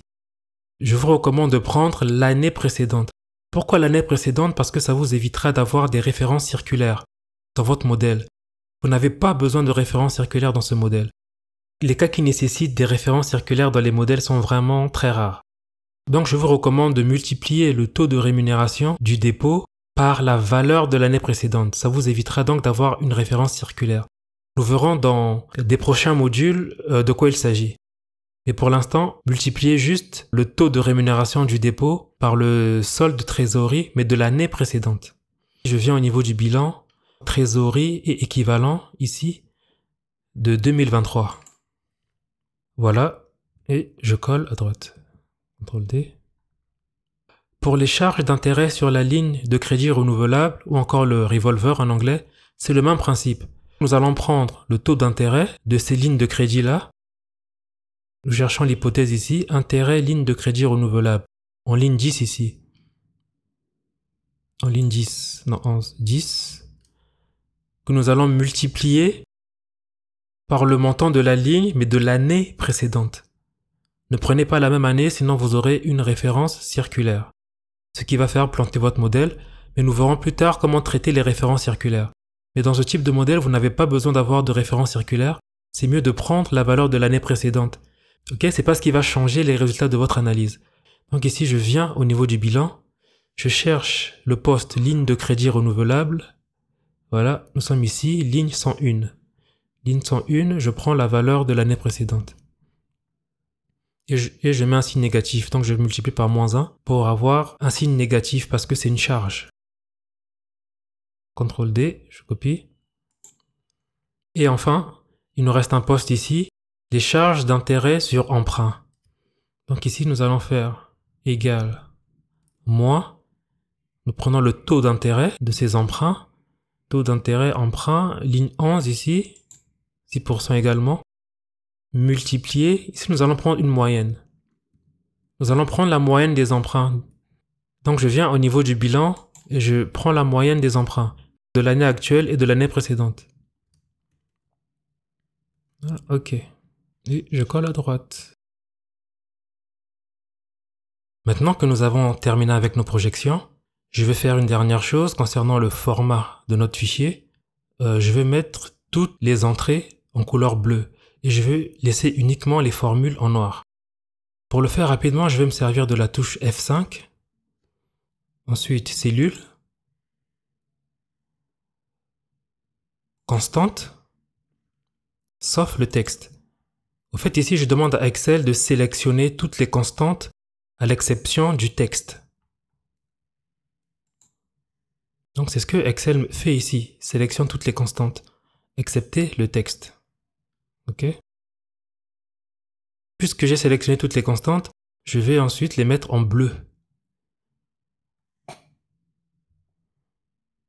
Afin de laisser le reste en noir. Car comme je vous l'ai déjà dit, en modélisation financière, les constantes sont de couleur bleue et les formules de couleur noire. Cependant, les dates, je vais les laisser en noir. Donc je vais juste sélectionner les dates qui sont en bleu pour les mettre en noir. Ici.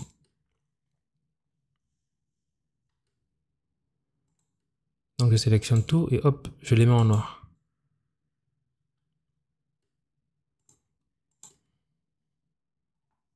Nous sommes donc arrivés à la fin de ce tutoriel. J'espère qu'il vous aura plu. N'hésitez pas à me poser des questions en commentaire, je me ferai un plaisir de vous répondre. Donc ce que nous avons vu au cours de ce tutoriel, c'était d'abord de définir des styles et des formats afin de travailler plus efficacement. Nous avons notamment vu comment formater rapidement des entrées afin qu'elles soient facilement identifiables par les utilisateurs du modèle. Et surtout, nous avons vu comment interagissent les trois états financiers, comment connecter les trois états financiers. L'objectif de ce tutoriel n'était pas d'apprendre à élaborer des hypothèses, mais vraiment à connecter les états financiers, tout en évitant les déséquilibres du bilan. Maintenant, fort de ces nouvelles connaissances, je vais préparer des nouveaux cas pratiques, cette fois-ci sur des sociétés réelles. Ça sera beaucoup plus intéressant car nous allons vraiment regarder les états financiers de ces sociétés, lire les rapports d'actualité, élaborer nous-mêmes nos hypothèses, faire nos projections et surtout répondre à des questions pratiques. Parce que le but de la modélisation financière n'est pas de faire des projections pour faire des projections, mais le but est de répondre à des questions pratiques. C'est ce que nous verrons dans les prochaines vidéos. Je vous dis encore merci pour votre attention et on se retrouve très bientôt pour une nouvelle vidéo.